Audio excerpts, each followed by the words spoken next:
कभी कभी ट्रेन का सफर मतलब जिंदगी का सफर। हेलो हाय, मेरा नाम सफी वॉइस है और आज हैशटैग किस्सा में जो मैं किस्सा आपको सुनाने जा रहा हूँ उसका हैशटैग है ट्रेन की यात्रा। हम दोनों ट्रेन के सफर में निकल चुके हैं। हर किसी को जल्दी है अपनी मंजिल की ओर जाना। सबसे यादगार अनुभव अक्सर ट्रेन की राहों में गुजरता है। एक बार सोचिए, अगर ट्रेन ना होती तो कितना खालीपन होता, कितनों की दास्तानें नहीं हो पाती। ट्रेन के सफर में थोड़ा डर भी होता है और थोड़ा सुकून भी होता है। जब हम अपनी गाँव से शहर की ओर चल रहे थे, ट्रेन के सफर में एक अंकल मिलते हमें। हम दोनों एक दूसरे से बात करते हुए आ रहे थे तो एक बात अंकल ने बताया कि बेटा, जूता चोरों से बचने के लिए हमने एक नया तरीका अपनाया है। जो स्लीपर के पंखों के ऊपर एक सेट करके ऐसे रख देते हैं अपने जूते कि भूकंप आ जाए लेकिन जूता न गिरेगा। अंकल ने बताया कि बेटा, स्लीपर के कोच में पंखे इस तरह डिजाइन किए होते हैं कि आप बटन से नहीं चला सकते, आप इसे एक पेन का सहारा लेना पड़ेगा। अगर आपके पास पेन नहीं है तो भारी दिक्कत का सामना करना पड़ेगा, लेकिन अगर आप साइड की सीट पर है तो पेन और बटन कुछ भी काम नहीं करेगा। वहाँ का पंखा ऐसे डिजाइन किया होता है जैसे कि इसका हवा भगवान जाने, लेकिन आपका साइड अपर की सीट पर पेन और बटन भी कुछ काम नहीं कर सका। वहाँ का पंखा भगवान जाने किधर हवा फेंकने के लिए लगाया गया। अंकल और मैं दोनों बैठे हुए एक बात गौर से हम देख रहे थे। अगर कोई वॉशरूम जाता है तो गेट बंद कर कर कभी नहीं जाता है। दर्द उनसे पूछो जिनका बर्थ नंबर 1 से 8 या फिर 65 से 72 के बीच में होता है। उनसे कोई या तो बार बार दरवाजा बंद करता है या फिर वो बदबू का आनंद लेता रहता। अंकल कहते हैं कि स्लीपर की खिड़की कभी पूरी बंद नहीं होती। आप इसमें बैठे हो तो ठंडी ठंडी हवा लेनी पड़ेगी और बरसात के समय इसकी पानी की आवाज। जाड़े में ठंडी हवा से बचने के लिए आप खिड़की बंद करते हो तो बिल्कुल नहीं होगी, नीचे से ठंडी ठंडी हवाएं आती रहती है। बारिश में ये खिड़की पानी भी नहीं रोक पाती है। वो खिड़की इसलिए बनाई गई है कि आप तकलीफ का सामना करें और आप ट्रेन में टिकट बुक करा के आप जाए। जब हमें नींद आने लगा तो अंकल को एक बात हमने कह दिया था कि अंकल, आपको कहाँ जाना है? अंकल ने कहा, बेटा मुझे कानपुर जाना है। अंकल को हमने कहा, अंकल मुझे भी कानपुर जाना है। अंकल ने कहा, ठीक है। मैंने कहा, अंकल मुझे नींद आ रही है, मैं सो जाता हूँ। अगर आप कानपुर उतरे तो मुझे भी उठा देना। अंकल का क्या हुआ कि वह उतर गए। सुबह होते होते अंकल उतर चुके और मैं इलाहाबाद पहुँच चुका। इस तरह की मेरे साथ 2 बार हो चुका है। एक बार मैं और पापा ट्रेन में बैठ कर जा रहे, ट्रेन को देखकर बोले कि ये ट्रेन तो हमेशा 17-18 घंटा लेट रहती है, तो के दिन ये राइट टाइम क्यों चल रही है? उनके बगल वाले साथी ने बोला, ये ट्रेन राइट टाइम नहीं है, ये तो आज 24 घंटा लेट चल रही है। अगर आपको भी ऐसा शक हो तो आप ट्रेन के बारे में एक बार फिर से सर्च करें, उसे देखें कि ये ट्रेन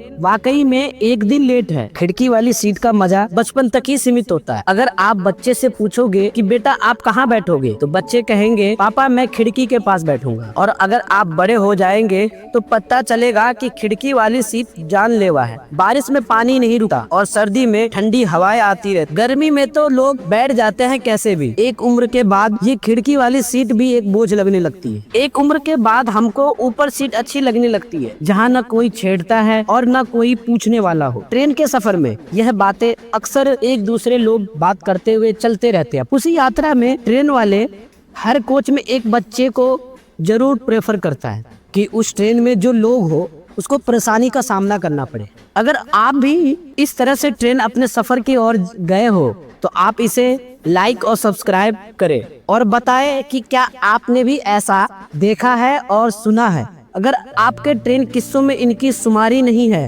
तो आपने ट्रेन का सफर अभी तक नहीं किया है। आप क्या कहना चाहेंगे अपने ट्रेन सफर के बारे में? कमेंट करके जरूर बताएं। अभी हम ट्रेन का सफर का आनंद ले रहे हैं। मेरा नाम है शफी वॉइस।